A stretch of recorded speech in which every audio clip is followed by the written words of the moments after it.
Martim Sousa Tavares é filho de Laurinda Alves e Miguel Sousa Tavares. Formado em Ciências Musicais e Direção de Orquestra, estudou em Lisboa, Chicago, Milão. Fundou e dirige a Orquestra Sem Fronteiras, com o qual ganhou o prémio Carlos Magno, e dirige também a Orquestra do Algarve. É diretor do Festival de Sintra e é, sobretudo, um incansável divulgador da música, onde cruza artes e ideias nos palcos, na televisão, na rádio, em podcasts, conferências, etc. E escreveu um livro maravilhoso, publicado em 2024. Martim Sousa Tavares, se eu tivesse que definir esta espécie de polivalência, como é que eu o faria? Olá, Maria João. Eu acho que faria da forma que tendemos a definir as pessoas que fazem bem muita coisa, que são polímatos, por oposição àqueles que fazem mal muita coisa, que são diletantes. E, portanto, entre os dois eu prefiro ser o primeiro. Mas eu não posso dizer que sou. Só os outros é que o podem dizer sobre mim. Mas então eu digo. Não me ficaria bem. Não, mas então fica-me bem a mim dizer, porque é exatamente aquilo que, como jornalista e agora como sua interlocutora, eu acho que você é. Claro que há uma ligação entre tudo aquilo que eu acabei de mencionar, divulgar a música, regê-la, tocá-la, também é pianista, mas terá que haver, penso eu que terá que haver momentos preferenciais especiais. Por exemplo, estar diante de uma orquestra prestes a operar o milagre que a música pode ser, não é um desses momentos preferenciais? Eu acho que sim. Até diria mais do que o antes. Para mim é mesmo o durante, porque o maestro é um artista de palco, mas é talvez o único que trabalha sempre de costas para o público. Portanto, numa relação protegida, digamos. Eu não estou a dar a cara, estou a dar as costas. E, portanto, eu, quando estou a dirigir a orquestra, não tenho o público à minha frente. Normalmente, há umas salas agora que têm o público também atrás do palco, nos lugares do coro, que eu detesto, sim. Porque é uma coisa que me distrai. Não é uma coisa nem outra, sim. Exatamente, eu gosto de olhar para os meus músicos e, portanto, para mim, isso é que é o momento preferencial. Esse é que é o verdadeiro momento em que o milagre acontece. Acontece. E depois, quando acabou-se o milagre. É as palmas e virar-me para o público, aí volta à realidade. E aí é um momento que é o epílogo, é a despedida daquele que foi o momento preferencial. Eu acho que é também a consagração de que aquilo foi uma coisa bela, portanto as pessoas aplaudem como manifestação de agradecimento pela beleza que lhes foi proporcionada. E, portanto, isso faz parte. Dizer que não gosto de aplausos seria uma mentira, porque nós fazemos isto para as pessoas. Claro. Portanto, nós precisamos de saber se elas gostaram ou não. Se bem que eu digo isto, mas eu nos meus concertos, como a Maria João sabe, já vi recentemente, eu falo muito com o público. Portanto, eu não viro as costas. Mas o momento de fazer música, esse sim, é uma coisa entre mim e a música, que eu partilho com as pessoas, mas é entre mim e a música. Claro. Martim, de facto eu ia lhe falar nisso, é engraçado que você antecipou o meu próprio instinto da pergunta. Eu fiquei muito surpreendida porque você falou de 4 ou 5 vezes com o público, mas fê-lo... isto não tem a mais pequena lisonja, foi exatamente o que eu observei. Fê-lo com a mesma maestria com que estava a reger. Essa fluidez e esse encanto que pôs no diálogo com o público tem vindo a ser... É completamente espontâneo, acontece-lhe naturalmente, ou tem vindo a ser apurado? Vai sendo apurado. Eu acho engraçado, até a Maria João está a falar de um concerto que eu dirigi na Culturgest em janeiro. Eu estava tão doente nesse dia que o concerto do dia seguinte teve que ser cancelado, porque eu já não conseguia sair da cama. Portanto, o que a Maria João viu, na verdade, eu estava longe de estar no meu melhor. Portanto, então imagino que será o melhor. Estava com um febrão, com a voz muito apanhada. Portanto, ali estava em gestão de crise e a escolher muito bem o que é que eu ia dizer e tudo mais.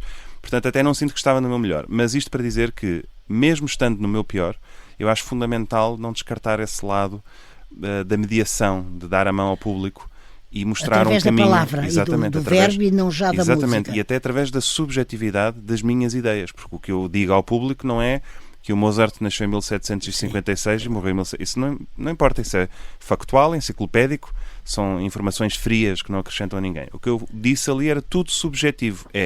Para mim, esta peça é fascinante por causa disto e isto. E, portanto, este é o caminho que eu faço. Se quiserem, venham comigo. E eu acho que isso é muito mais interessante porque abre às pessoas uma porta para algo que não estava aberto à partida. As pessoas, quando vão a um concerto, têm que fazer o seu próprio caminho. E quando alguém... Entregues a elas próprias. Exatamente. O que também tem o seu lugar. Sim. Eu não impeço esse caminho. Claro. Eu só ofereço outro, se quiserem. Claro. E eu acho que isso pode ser muito enriquecedor. Muitas vezes uma boa experiência é uma experiência mediada, em que nós... É como quando vamos a um bom restaurante, uma coisa é porem-nos os pratos na mesa, outra coisa basta o chefe vir dizer, olha, estou-vos a dar um feijão verde que vem Apanhei hoje daqui. de manhã, Exatamente. não sei onde, E as pessoas dão mais valor a isso. E, portanto... Fez sempre isso? Ou descobriu isso? Fui fazendo quase sempre. Não fazia no início por timidez e porque o modelo não é este. Portanto, nos meus estudos, ninguém me ensinava a falar com o público. Ensinava-me a dirigir orquestras. Claro. Eu é que fui ganhando uma afoitez. Por exemplo, na Gulbenkian, eu comecei por fazer guias de audição. Na verdade, o meu primeiro emprego foi na Gulbenkian a sentar as pessoas no isso público. eu lembro. Foi assistente de sala. Mas depois disso, segunda fase, foi fazer guias de audição, que são no auditório 2. Tenho ali um piano, tenho um projetor e falo das peças que as pessoas vão ouvir depois. Mas eu não sou responsável por dirigir essas peças ainda. Claro. Eu só estou a preparar a experiência. Depois entrei na terceira fase, que foi ir dirigir a Orquestra Gulbenkian e dizerem-me, está aqui um microfone, por favor, fale. E aí eu posso falar daquilo que vou fazer. Claro. Porque eu é que falo, eu é que dirijo, eu é que escolhi as peças. Claro. Portanto, aqui o círculo fica perfeito e eu acho que o próprio público agradece. Foi a instituição que me pediu para falar, portanto eu não pedi a ninguém, deem-me um microfone. Sim, sim. Eles é que quiseram. E eu acho que isso é muito interessante e demonstra que, de facto, há procura por este formato.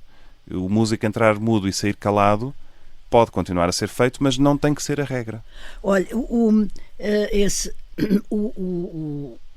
divulgar a música, dirigir, estudar, falar com pessoas, exige um rigor quase ditatorial do tempo e até da sua forma mentis, de como é que eu vou ser capaz de fazer isto tudo bem feito, esta simultaneidade.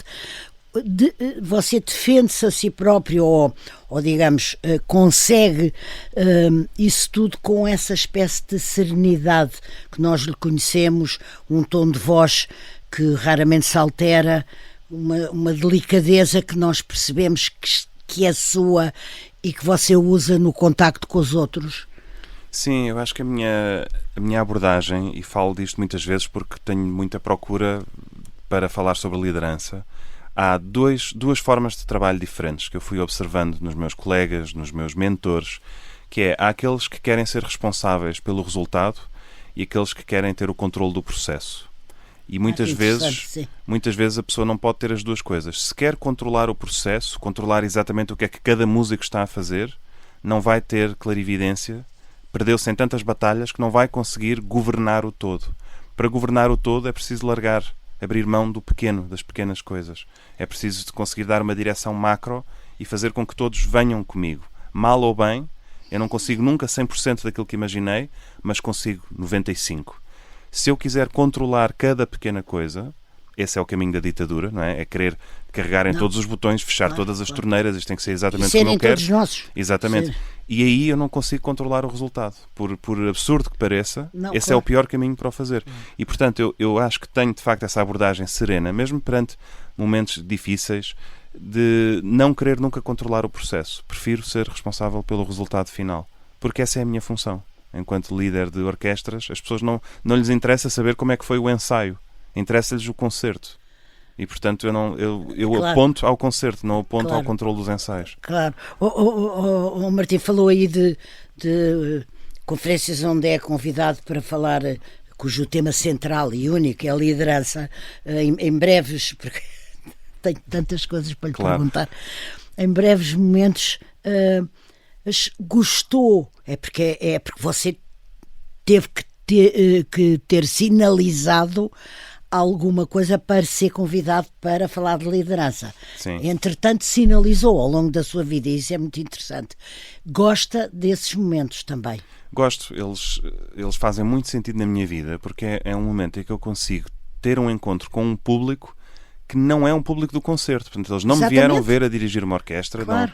Não, são pessoas que estão num ambiente de trabalho, equipas multidisciplinares, podem ser empresas, podem ser organizações públicas, já tive de tudo, que querem saber como é que as orquestras funcionam. E a orquestra é uma metáfora excelente, porque estamos a falar de grupos de pessoas altamente qualificadas, com funções muito diferentes. Um violinista não é um flautista. Não é nenhuma. um arpista. Portanto, Exatamente. Como é que pessoas com essas especificidades conseguem integrar-se num todo, que tem que ser a soma de todas as partes, não é? E como é que o maestro dá a isso uma direção? Porque é interessante, o maestro não toca todos os instrumentos. O CEO de uma empresa também não tem que tocar todos os instrumentos da empresa. Claro. E, portanto, onde é que isto nos coloca? Numa ideia de integração, das coisas funcionarem em prol de um bem comum. Depois a orquestra tem outra coisa incrível, que é nós trabalhamos para o cliente, o público, em tempo real. Nós estamos a entregar o resultado à frente do público. Portanto, nós não temos hipótese de emendar. Exatamente. Não, é aquilo que se fizer. Portanto, nós trabalhamos sob pressão. A pressão dos resultados, a pressão da excelência. E por isso tudo isto são lições muito interessantes de como é que a orquestra faz a sua vida, sobretudo se pensar que tudo acontece em palco sem que seja dita uma única palavra. Portanto, estamos ao nível da linguagem não verbal, de mecanismos de transferência de informação muitíssimo eficazes. De gesto, de olhar. Sim, tudo. De multitasking, dos músicos estarem a tocar o seu instrumento e ao mesmo tempo a ouvir os outros, que é uma coisa fundamental. Ninguém pode trabalhar só no seu pequeno. Num casulo, exato, sim. Temos que nos integrar. E, portanto, a orquestra é uma metáfora fascinante. Porque estamos a falar de música, estamos a falar de beleza. É fascinante ver as orquestras a trabalhar. Eu mostro muitos exemplos e faz muito sentido para as pessoas. Portanto, eu adoro ver isto a funcionar. Por falar em talento, em tudo aquilo que... em música, em cultura, em liderança... Você é filho da Laurinda Alves e do Miguel Sousa Tavares e neto de Francisco Sousa Tavares e Sofia de Melbrenner Anderson. Mais não se pode dizer. Vamos falar de legados, que é uma coisa a que eu acho que se atribui, infelizmente, pouca importância, ou menos que o que ela, no meu ver, poderia ter. Nós somos, de algum modo, responsáveis pelos legados que recebemos. Temos que ter o valor, o empenho de os continuar, temos que os honrar, ou o quê?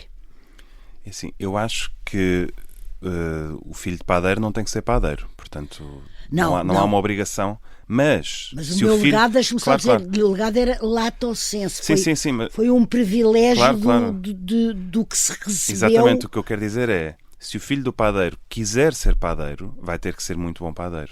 Essa é que é a questão para mim. Claro. Porque, sobretudo, se tem uma tradição com cartas dadas, com excelência, tudo isso, se quiser ir por aí, então sim, tem um peso grande que carrega aos ombros. E nesse aspecto pode até ser uma coisa incapacitante da função da padaria. E, portanto, se calhar esse filho de 3 gerações de excelentes padeiros vai ser pasteleiro, por exemplo. E eu sinto um bocadinho isso. Eu não fui exatamente para as artes da palavra, da escrita, embora já seja culpado de ter escrito um livro. Um maravilhoso livro, já leremos. Mas sinto que, ao enveredar pelas artes, aí sim, sinto, sobretudo no confronto com a minha avó, sinto que para já não valho nem metade do valor que ela tinha e, portanto, isso também me serena, de certa forma. Mas também não temos, eu sou tão contra isso, desculpa agora esta minha interrupção, não há que fazer contas, ninguém põe numa balança um prato, você ou a sua avó. Mas a questão é que é uma vida inteira que a pessoa leva a dizerem este é o neto de não sei quem, este é o filho de não sei quem. É verdade, portanto, a pessoa não consegue... Esquece-me desse no peso. meu caso, há uma coisa engraçada que me acontece até hoje, que é as pessoas chamarem Miguel. Acontece-me todos os dias da minha vida as pessoas chamarem Miguel. Sim. O apelido chega antes do nome próprio. Claro. E, portanto, primeiro que eu tenha conseguido uma vitória na minha vida, que é as pessoas dizerem ao meu pai, você é o pai do Martim, não é? Que é o que toda a vida me disseram a mim ao contrário. Você é o filho do Miguel, não é? E agora acontece o contrário. E eu acho isto uma coisa quase de justiça divina. Não. E quando ele me disse isso, que aconteceu no Algarve, porque a minha ligação à Orquestra do Algarve fez de mim, de certa forma, uma figura do panorama cultural algarvio, e portanto toco em todas as cidades, e acho que no mercado de peixes disseram-lhe: você é o... E ele à espera que digam: Miguel Sousa Tavares, não, é o pai do Martim. E eu aqui disse: fez-se justiça finalmente. A balança começou a ser equilibrada. Veja lá se consegue dizer o que é que foi essencial ter trazido de casa dos seus avós e daquela maravilhosa casa da Travessa das Mónicas, que eu tão bem conheci, dos seus pais tão singulares, tão diferentes um do outro. Eu vou perguntar assim: teria sido o mesmo se não tivesse havido este legado, este caldo de cultura, esta infância e esta adolescência? Não, estaria a mentir se dissesse que sim. Uma das coisas que mais me impressiona, no caso, uma vez mais, dos meus avós, é o rigor com que faziam as coisas. Porque era um tempo em que, para se fazer aquilo que eles fizeram, iam pagar um preço muito caro. E decidir fazê-lo à mesma é preciso muita coragem e é preciso uma confiança de que se vai fazer muitíssimo bem. Há um livro do meu avô que tem um título incrível chamado Combate Desigual, um livro dos anos 60 que foi apreendido pela PIDE logo à saída da tipografia. Salvaram-se muito poucos exemplares. É um título magnífico. É incrível, e eu acho que a coragem que era precisa para fazer aquele livro, sabendo que podia pagar por ele com a vida, que o livro seria apreendido e tudo mais, então se é para fazer vai ter que ser mesmo muito bom, vai ter que suportar o teste do tempo. E eu acho que essa é a primeira grande lição, que é: nós estamos a medir-nos contra o tempo, com T maiúsculo. Não estamos necessariamente entre os nossos pares, entre aqueles que são do nosso tempo, mas estamos a produzir para este tempo abstrato. E a minha avó é prova disso. O que ela escreveu não envelheceu nem um dia. Não envelheceu passarão outras gerações e, portanto, conversava muito com eles. Bem, o meu avô já não o conhecia, ele morreu quando eu era mesmo muito pequeno. Verdade, sim. A minha avó conhecia, claro, tinha 13 quando ela morreu, mas não foi uma relação. Eu não estava a falar com a autora, não estava a falar com a poeta. Estava a falar com uma avó, com a minha avó. E há outra avó que muitas histórias lhe contou, a mãe da sua mãe. Que ainda está viva, exatamente. E que ainda está viva e que está-nos a ouvir com certeza agora.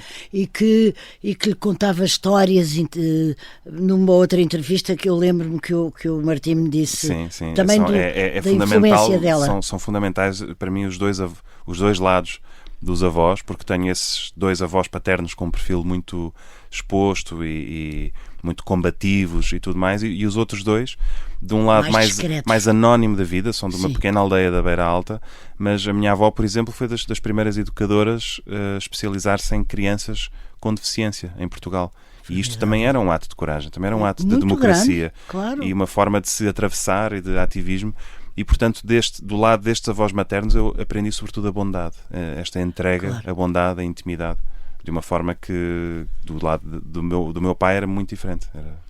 Como era o lado do seu pai?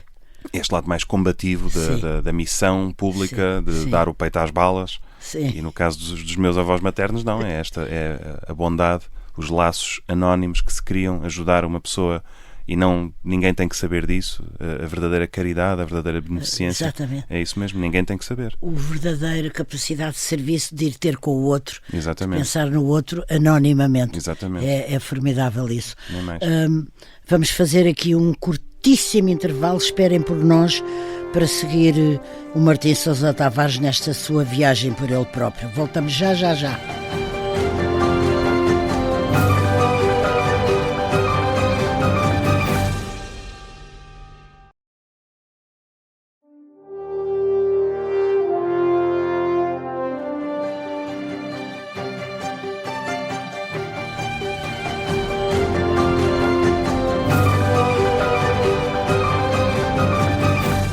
Estávamos a falar de legados, mas houve certamente algo que trouxe de casa, das duas casas, da casa da mãe e da casa do pai, e da casa dos avós maternos e paternos, que foi... estávamos a falar do culto da bondade e da generosidade para com o outro, mas também do talento, da capacidade de ter talento em situações difíceis, da responsabilidade de ter que ter talento em situações difíceis. Mas eu agora queria uma pergunta um bocadinho mais concreta, se for possível, uma resposta um bocadinho.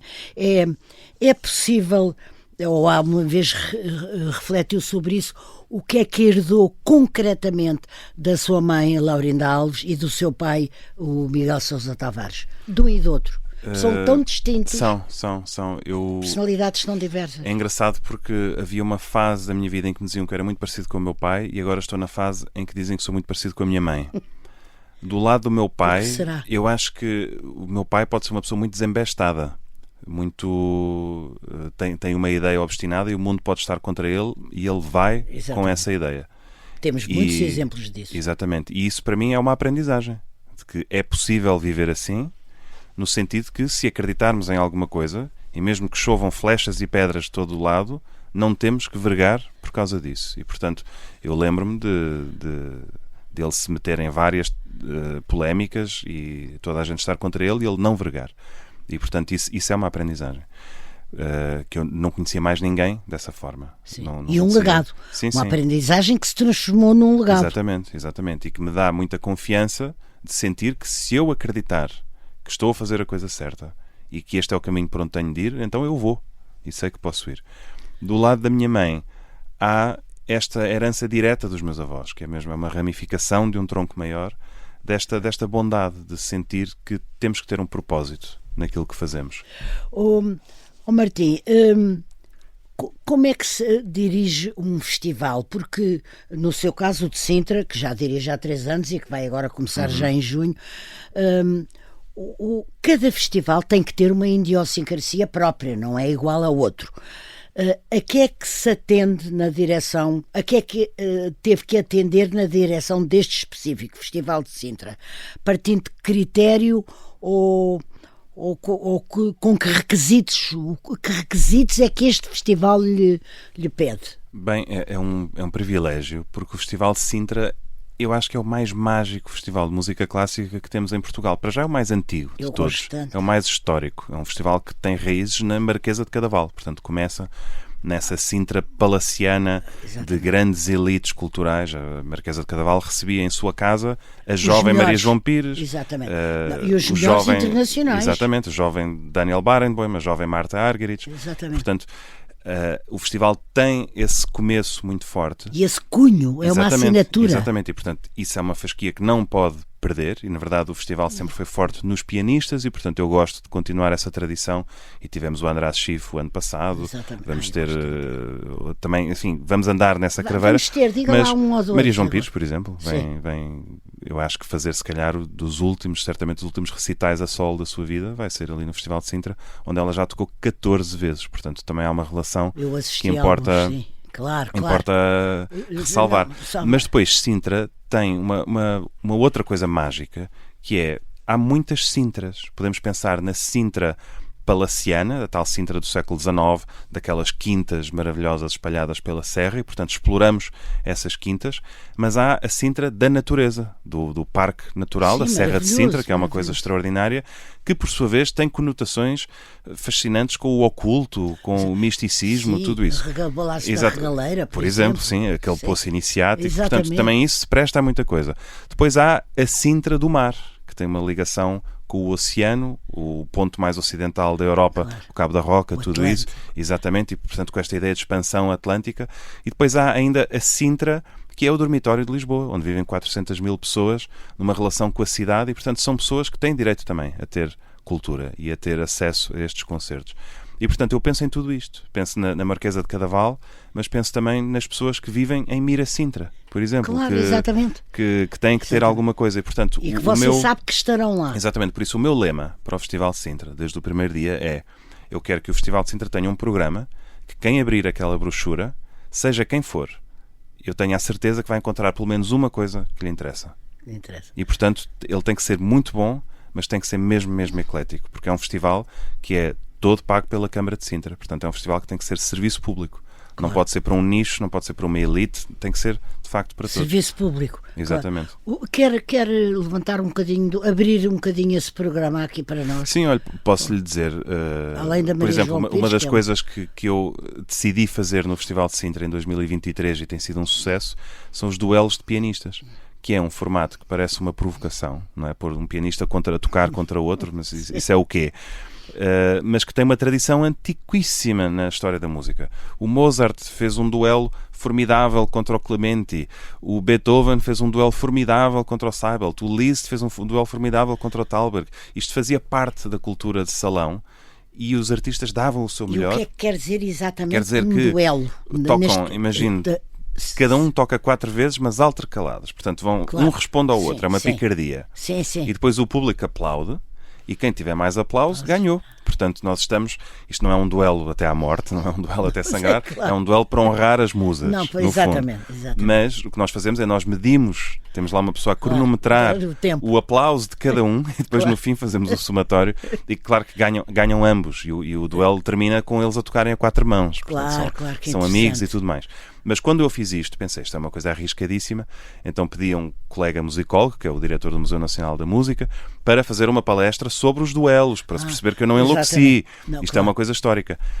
E aquilo estava esgotadíssimo. No ano seguinte tivemos que ir para um espaço maior, igualmente esgotado, mas já não foi preciso fazer a palestra, porque as pessoas já iam, e agora vai ser a mesma coisa. Eu sei que assim que abrir a bilheteira Diga-me dois para o que duelo, vão... vai ser um português contra um americano. E eu estou curioso de ver se vamos ser bairristas Sim. e aplaudir mais o nosso, que é o Daniel Sim. Bernardes, ou o americano, que é um norte-americano chamado Dan Tepfer, que Sim. são ambos geniais. E, portanto, veremos qual dos dois leva a palma. Sim. Mas vamos ter concertos com os solistas, vamos ter concertos ao nascer do sol, que é uma coisa também no meio da Serra Já, de Sintra. já tinha tido, já tínhamos o ano tido, passado, exato, exatamente. porque o festival apanha o solstício de verão, Sim. dia 21 de junho, dia mais comprido do ano. Portanto, eu acho que é maravilhoso nós saudarmos esse dia, estando no nascer do sol, até porque quando imaginamos o sol na Serra de Sintra, imaginamos o pôr do sol, que é no mar. O nascer do sol é nas costas do mar. Claro. Portanto, é virado mais para a Sintra-Saloia e por Sim, isso é um sim. desafio giro encontrar lugares na Serra de Sintra com uma grande vista, não para o mar, para Poente, mas para nascente. E encontrámos-los e, portanto, lá vamos ter o nosso concerto, que é um concerto para intrépidos, porque aquilo começa com uma caminhada. Não, O ponto de encontro é às 4h45 da manhã. Nós damos as coordenadas, as pessoas aparecem lá, também está sempre esgotado este concerto, e as pessoas fazem um trilho com lanternas de mineiro na cabeça. Jovens ou várias gerações? Tudo. E depois chegam ao sítio que nós definimos e lá o concerto está montado no meio da serra, portanto é mesmo no meio da natureza, e há umas mantas e servimos bebidas quentes e tudo, e depois é um concerto único. Ai, Se quiser, às fiquei 4h45 agora- não, da não. manhã estar... Não, Ninguém, agora é que fiquei ninguém, calada ninguém pode a dizer que já pensar. tem coisas marcadas nessa hora. Não, pois não. Ninguém pode Ninguém dizer, pode é. vir, não, com essa Sim. desculpa. Você mudou-se agora para Évora, foi uma mudança, não direi de um dia para o outro, mas quase. Foi porquê? Ia a passar em Évora e viu uma casa? Não. Eu vou a Évora desde sempre na minha vida. O meu pai tem uma casa no Alentejo, no distrito de Évora, não é no concelho de Évora, mas vai-se a Évora para as extravagâncias. Quer comprar uma mozzarella, tem que ir a Évora. Não, Quer sei. comprar uma granola, hoje em dia se calhar já não, Não. mas nos anos 90 era assim. E Évora para mim sempre foi uma cidade que me dava uma imensa felicidade, porque é uma cidade muito bonita, uma cidade serena, uma Muito cidade... bonita, muito bonita. A medida é perfeitamente humana, todo aquele centro histórico é património mundial, é Sim. património da Unesco, está defendido, não se pode mudar uma pedra de uma Graças fachada de a uma Deus. casa, exatamente. Mas não, ou seja, não é o mesmo tipo de património, não é Veneza, em que cada casa é um palácio. Não. Évora é uma beleza mais circunspecta. São casas igualmente antigas, mas igualmente nobres também, mas diferentes. É a cal branca, é aquele rodapé amarelo, é aquele céu azul em cima. E isso sempre me fez muito feliz e Portanto, sereno já ali. estava em si a ideia de um Perfeitamente, dia sim, se descobrisse uma casa. Exatamente. E eu Isto já andava à procura, mas é de um motivo, ou melhor, de um enquadramento que me permitisse sair de Lisboa. E a verdade é que a partir do momento em que eu trabalho no país inteiro mesmo. Não há 2 dias que eu Tem esteja a no mesmo orquestra sítio. de Idanha Nova. Exatamente, outra no Algarve, Sim. o Festival de Sintra é em Sintra, e trabalho em todo o país mesmo. Faço concertos e palestras e toco e dirijo e escrevo música para aqui e para ali. Portanto, fazia Lisboa como era. Exatamente, já quando vivia em Lisboa passava aqui pouco tempo. Portanto, vou para uma cidade que me faz feliz porque é bonita. E não me arrependo nem um minuto. Nem um Na minuto. verdade, já tinha tentado antes na minha vida Sim. e não consegui. Só E consegui não agora. conseguiu. E consegue, por exemplo, o luxo, digamos neste caso, de estar 3 dias lá seguidos? Consigo. Bem, por acaso, o dia em que estamos hoje a gravar marca o fim de um período de 5 ou 6 dias seguidos em que eu estive em Évora. Portanto, estamos na segunda semana de março, exatamente. Sim. Consegui estar lá quase uma semana inteira. E é maravilhoso. É absolutamente maravilhoso. Claro. Deu para passear no campo, deu para ir aos restaurantes que ainda não conhecia. De vez em quando dá-me assim umas fomes absurdas de ensopado de borrego, por exemplo. Então, só um ensopado de borrego é que mata uma fome de ensopado de borrego. Sim. E, portanto, poder satisfazer esses desejos e flanar, que é uma coisa que eu adoro. Sair com o meu cão a passear por aquelas ruas e perder-me e reencontrar-me, e vou parar ao Aqueduto, e vou parar ao Templo de Diana, e vou parar ao Palácio dos Marqueses de Cadaval, e é incrível. E tem ideias nesses percursos solitários com o seu cão? Tenho imensas. É o momento das epifanias. Não é? Completamente. Aliás, há vários percursos que acabam por serem encurtados porque eu tenho que ir rapidamente para casa concretizar uma ideia antes que me esqueça. Ai, pois claro. Devia de andar com um papelinho. Sim, às vezes gravo notas, gravo a minha própria gravar, voz, mas há momentos em que a ideia vem tão viçosa que a pessoa tem que ir concretizá-la. Viçosa, exatamente. Falámos há bocadinho do momento inicial, quando entra em palco e fica diante de duas orquestras, no seu caso, a do Algarve e a da Idenha Nova. Chama-se Orquestra Sem Fronteiras. Pronto, estava-me a escapar o nome. Ou de uma outra. A partir daí é tudo consigo. Já há pouco abordámos esse momento, mas eu gostava de saber se é um momento que pode ser, sobretudo, parecido com um desafio,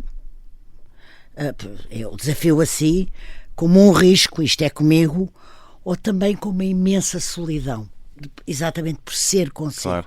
Ou mistura disso tudo. Poderia ser solitário, eu acho que consigo evitar que seja, porque eu Mas relaciono... podia ser, percebe o que eu quero dizer. Completamente. Tenho vários colegas cujas carreiras acompanho, sobretudo à distância, e a quem pergunto como é que, para saber se a vida deles é muito diferente da minha, e falam-me disso, da imensa solidão dos hotéis e dos transferes e dos aeroportos, e claro. Sobretudo colegas que têm sobretudo carreiras verdadeiramente internacionais. A pessoa hoje está na Alemanha, amanhã está na Austrália. Não dá para desenvolver uma relação com aquelas orquestras, com aquelas pessoas, porque é mesmo toca e foge. Exatamente. Portanto, eu sinto, também foi uma escolha minha, redimensionar a minha carreira. Eu trabalho de forma muito volátil em Portugal, mas Portugal não é o mundo.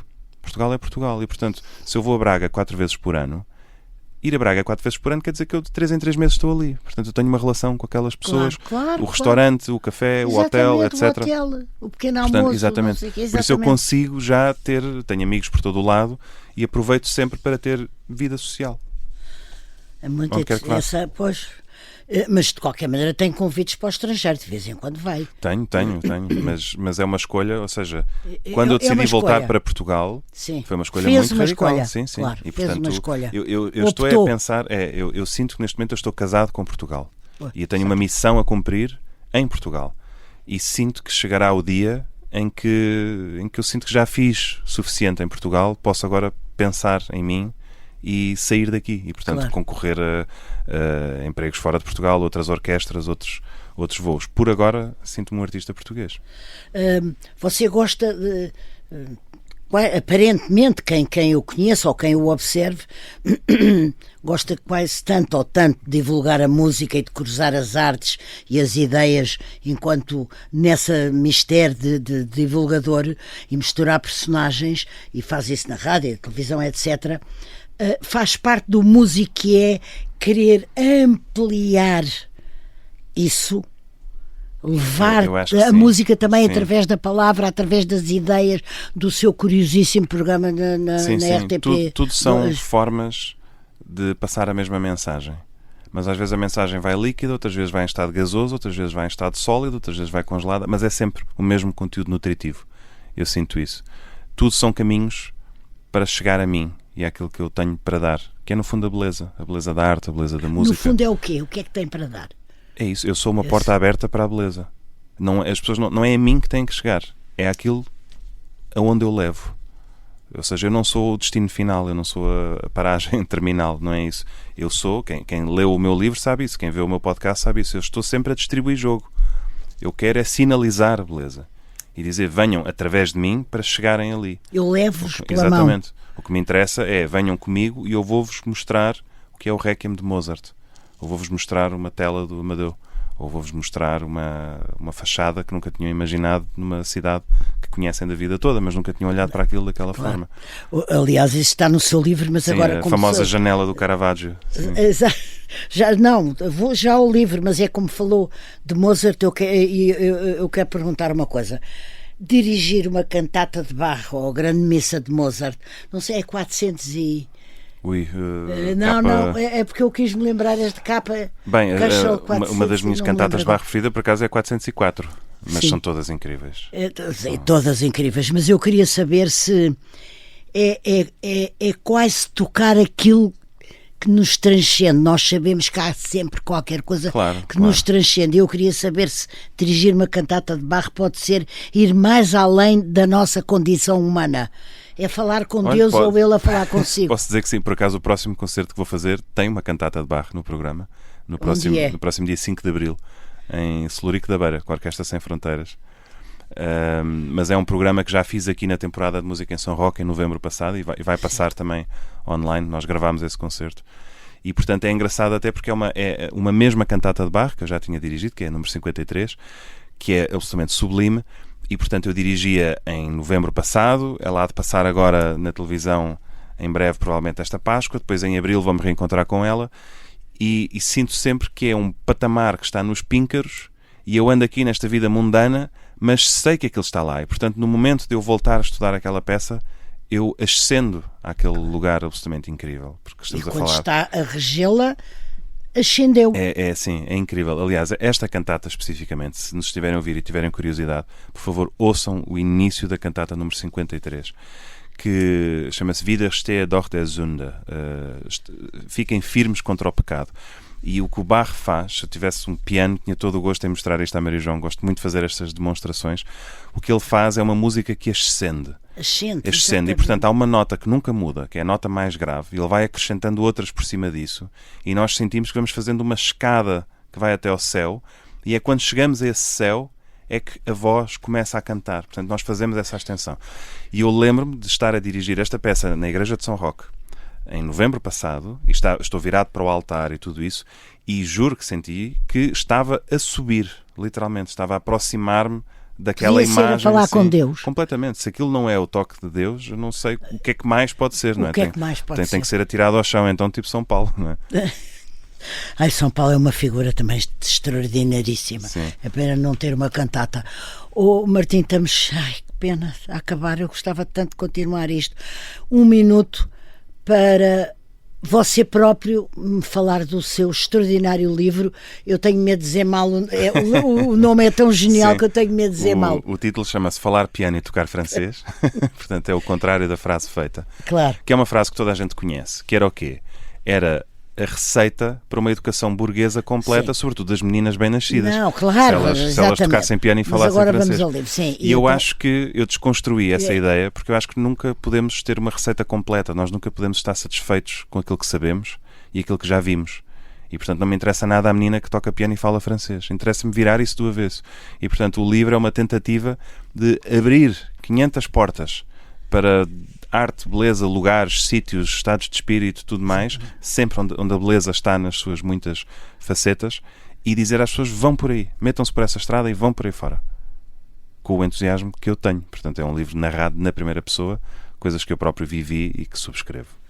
Martim Sousa Tavares, não sei como lhe é de agradecer. Ora, é essa. Gostei tanto de falar consigo, gosto sempre, mas ouça o início da cantata número 53. Vou ouvir. Vai ver que sente essa ascensão. É incrível. Muito obrigada, Martim. Obrigado, Maria João.